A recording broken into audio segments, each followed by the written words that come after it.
from Cambridge, UK.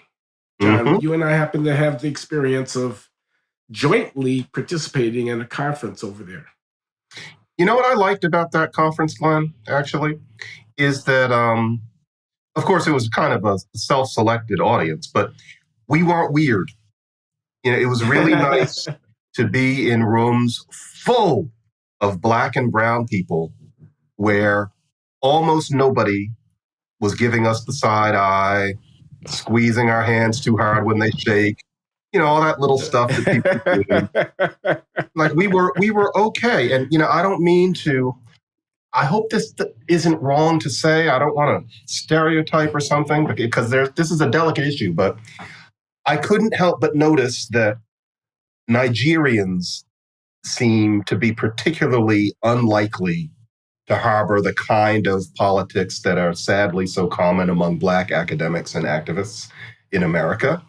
And I know the Nigerian academics that you met in the UK, you speak of now. Them. Yeah. And it seemed to me that there's something about, people from Nigeria, immigrants from Nigeria, wherever the immigrants go, where their idea is don't change the rules, don't lower standards for me. We know that life isn't fair, but we want to do our best and show what we're made of, despite the fact that life isn't perfect. That seems to be a more mainstream attitude. This is also the immigrant mentality in general.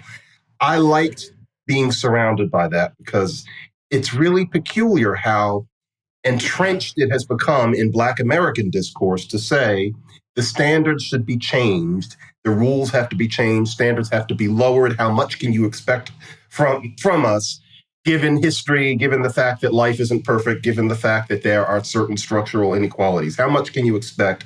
Change the rules. That's wisdom for us.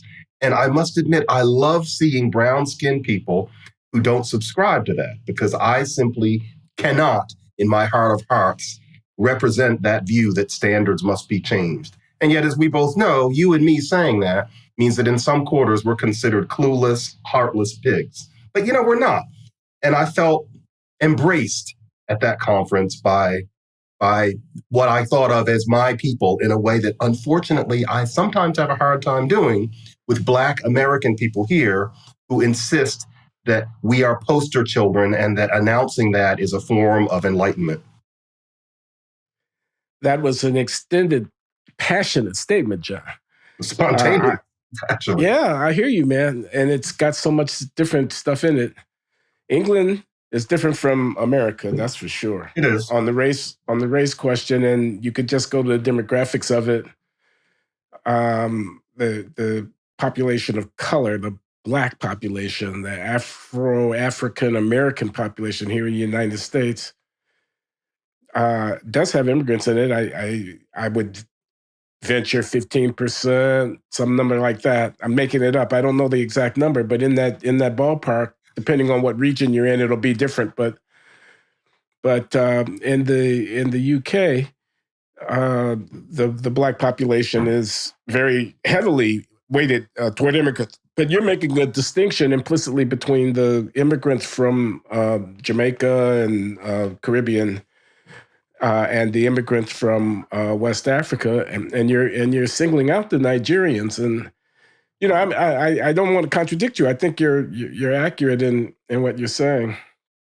And you're also making this point about I almost want to call it slave mentality. Yeah. That's what it is. I'm not using that word because it gets misused, but yeah. Yeah. There's a psychological dimension to it. So maybe we should explain the Equiano Project. I don't remember the young woman's name who ran it, and I don't have Inaya Folarin.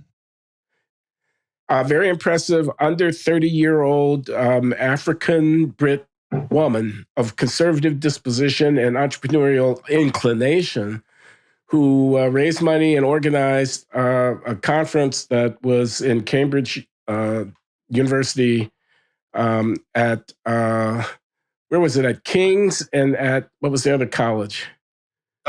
We were at King's.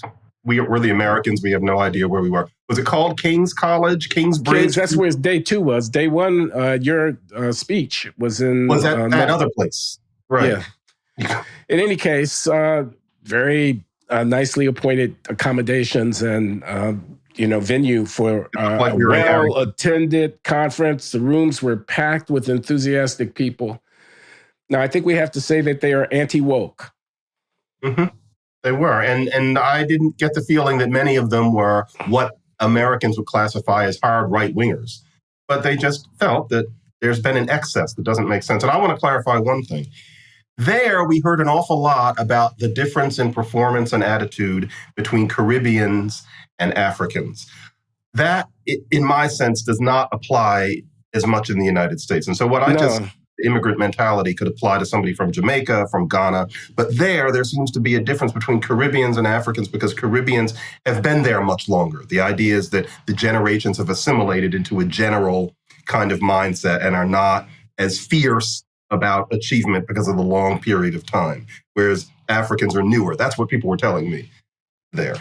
They had a refined breakdown of the different ethnicities. They're South Asians, they're Pakistanis, Bangladeshis.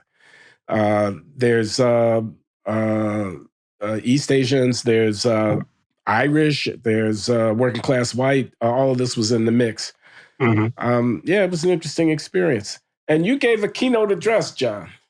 I did. Everybody, I want you to know he did it without notes. He just stood up there and talked for 20 minutes. Genuinely had to learn that that's different. I've never understood. I have to put it carefully. I've never quite understood the idea, no offense, of talking to an audience and having a piece of paper sitting there. I figure I'm supposed to look at them, so I just keep it in my head. But the address was, I was just basically trying to explain that this hyper woke way of looking at things is not evil, that it makes a certain kind of sense in the context of modernity, but that it has to be reified. It is a thing. It's not just something happening in a few places in academia to a few people. It's an ideology that really might change life as we know it in many ways. And I made some points that I've made a lot these days, but I tried to put it in different lights for that talk. And I felt that I think it landed. I think people understood what I was trying to say. And a lot of it was just to avoid the idea that the hyper woke people, the people I call the elect, are some sort of deliberate menace. I don't think that's constructive. I think we have to try to put ourselves in the heads of people like that. But we have to also understand that the only way to avoid society turning upside down because of their ideology is bravery. That we have to stand up to those people, that you can't hope to have a discussion. The issue is not hands across the table. How can we productively engage? There's some people you can't productively engage with. And so I tried to also make the point that courage and the courage to be called dirty names in the public square, but to keep doing what you're doing is the only way I can see of keeping people like that from changing what we know as academia, as jurisprudence, and as art. Have to tell those people no. We have to learn. And the more I see that happen, the happier I am. Such as this. Yeah, and I must admit, I came back from the conference a little bit depressed in that way, just to be around so many Black people who have no interest in pretending that they're victims. And it's now, most of them were Tories, John. That's interesting. I didn't talk to them about that. They were members of the Conservative Party. Do you know that? I suspect it strongly. I know that Lord Tony Sewell, who was one of the participants in the conference and who oversaw a large study of disparities by race and ethnicity in the UK. Right. That he was appointed to the House of Lords, or elevated, I suppose you have to say, to the House of Lords, at the behest of the Conservative Prime Minister of the country. And I strongly suspect, not all of them, of course, maybe not even most of them, but a significant number of them were what we would call Republicans. Yeah, and part of it is because they don't subscribe to a certain kind of ideology. Now, Republican, I think there is not Republican here, but yeah, you would expect that. You know, there's more of a diversity of views among Black people there than here in terms of political affiliation. That's the point I'm trying to make, and I think that's one of the reasons why you felt so comfortable there, why it was even possible to have that conference in such a high venue place with such quality people, was that the landscape is different over there. non-white population is not uniformly on the left. Mm-hmm. It's the way it should be, frankly. It makes them more powerful politically than we often are here, for example. But you have to be a Democrat. Well, I know a lot of our audience is mad at me for being a Democrat. They think that I resist being a Republican just because I want to make nicey with the people on the left, which is not the case. But I am a Democrat now because of especially problems with the Republican Party as it is. But the fact that we all vote Democratic essentially is a problem. It's considered okay because to vote Democratic is to show that you understand that racism exists. You know, the Republicans are racist. Present company accepted. Yeah, right. But, if you vote Republican, it means that you don't understand racism, and so you're disloyal. But that means that, we end up being powerless in many ways. It's a shame, but we're stuck with it.